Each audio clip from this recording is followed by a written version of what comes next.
The chamberlain started teaching the messenger. Use a dry mop to wipe up excess water when you are done, sir. The messenger looked at him and asked, "Are you the town lord's chamberlain?" The chamberlain nodded, but was little embarrassed. The messenger asked again, "Then why are you and the lord both dressed like commoners?" Well, it was quite complicated to explain everything to the messenger. This is so awkward. For a minute, I thought Sir Grow was going to give us a real job. The chamberlain remembered Grow's words. "You keep an eye on this man and make sure he does his job. And you, chamberlain, teach him how it's done." Is this his way of getting payback? Even if so, compared to that man, I should consider myself lucky. He looked at the messenger who was mopping. I can only imagine how humiliating this situation must be for a king's messenger to mop the floor of a commoner's house. On the other hand, the messenger was scowling inwardly. Damn it, I'm screwed. He remembered how Grow had looked at him. You better not think of getting someone to do it for you. If you do, I'll make sure the king gets notified of every detail about your dirty work. In other room, Enid was writing the progress report hurriedly, but Grow wanted him to slow down. Take your time, he said he will wait no matter how long it takes. Enid agreed. Oh, okay. Then after hesitating a bit, he asked, Hey, Grow, I was just wondering, are you also of royal blood like Varabas? But Grow denied firmly. No, I have nothing to do with royal family. You can cross that out from the list. Enid tried to ask more. Then why? But Grow cut him off. I would like it if you respect my privacy. I have nothing to tell you beyond what you already know. Seeing him acting a little cold, Enid clenched his fist. He didn't know why he felt a little sad. Maybe disappointment? But Grow didn't notice that. He stared at his handwriting. Your penmanship has quite improved. Hearing that, Enid chuckled. It's a report. It has to be at least legible. But I guess I can't make it look any better than this. Grow took the report and read it. I believe your research has made reasonable progress.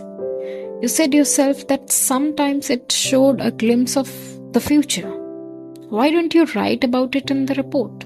Enid replied, If I do that, they will take it away again from me. I will have to keep it a secret until I publish the results. It's obvious why they want a progress report.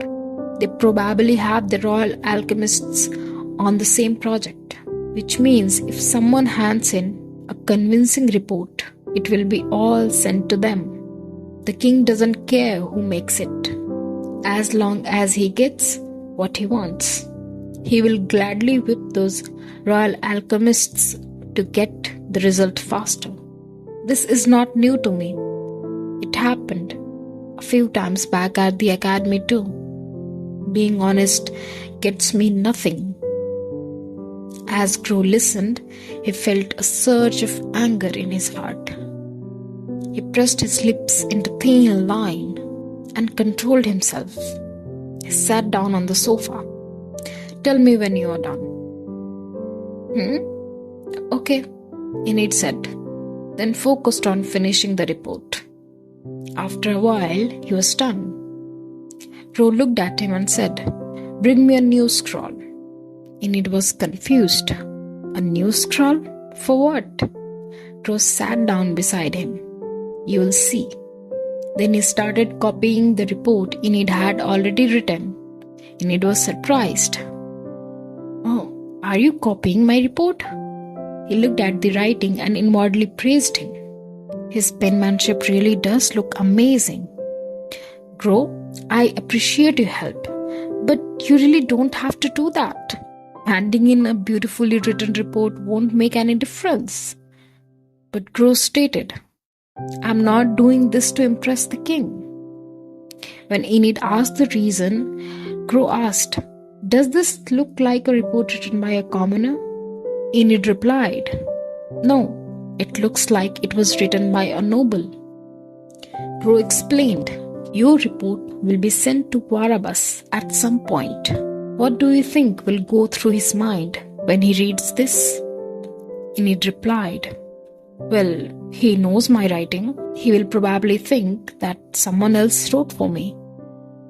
Then suddenly his mind clicked and he understood. Crow stated, "Yes, he will think you now have a patron, a noble who is willing to write it for you. If he is a royal blood, like we think he is, this will be enough to draw a reaction from him.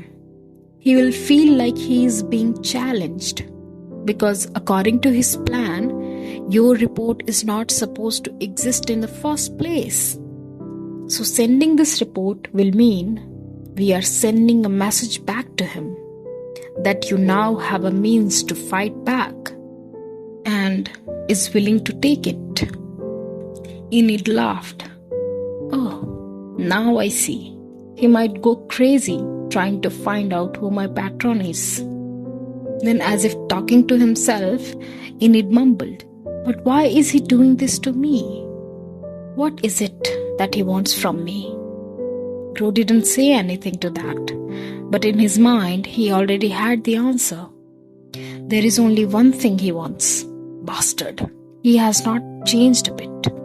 Same old tricks from 6 years ago.